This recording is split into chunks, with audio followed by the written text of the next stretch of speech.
Vanaand, môre op donderdag, herdenk die kerk van Jesus Christus, die hemelvaart van Jesus.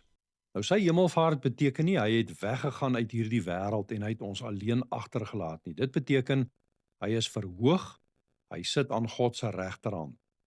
Die een wat vir ons gelei het, regeer nou oor alles. Kom ons lees dan nou saam verder uit 1 Petrus hoofstuk 3. Vanaand lees ons die gedeelte van vers 18 tot en met vers 22. Ook Christus het eenmaal vir die sondes gelei, die onskuldige vir die skuldiges, om julle na God te bring. Christus wat as mens doodgemaak is, maar deur die Gees lewend gemaak is. En so het hy na die geeste in die gevangenis gegaan en daar sy oorwinning aangekondig.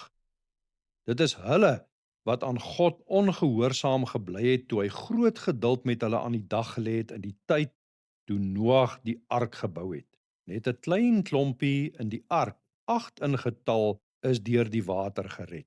Dit dui op die doop waardeur julle ook nou gered word. Die doop is nie 'n afwassing van die vuilheid van die liggaam nie, maar 'n bede tot God om 'n skoon gewete. En dit red julle op grond van die opstanding van Jesus Christus. Hy is nou aan die regterhand van God, nadat hy die bose magte aan hom onderwerp het en die hemel ingegaan het. Tot sover.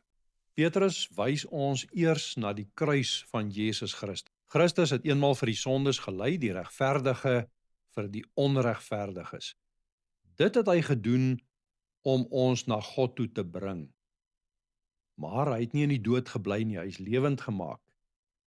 En dan eindig Petrus hier by sy verhooging. Christus is aan God se regterhand en engele, magte en kragte is aan hom onderwerp. Dit is die troos van die hemelvaart. Jesus is nie verslaan nie, hy is nie afwesig in hierdie wêreld nie. Hy regeer. Ook wanneer die wêreld deurmekaar lyk, wanneer mense ons bang maak, wanneer ons voel dat dinge te swaar is vir ons om te dra, is Christus die Here bo alles. Ons lewe is nie in die hande van magte of engele nie, maar in die hande van die koning wat vir ons gelei het en wat nou regeer. Kom ons bid saam.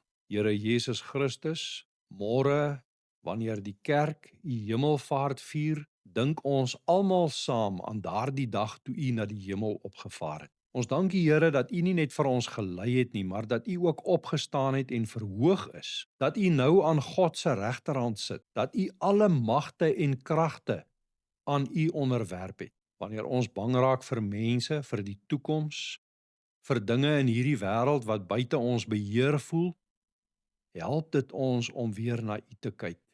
Om op te kyk en te weet, u regeer, ons lewe is in u hande.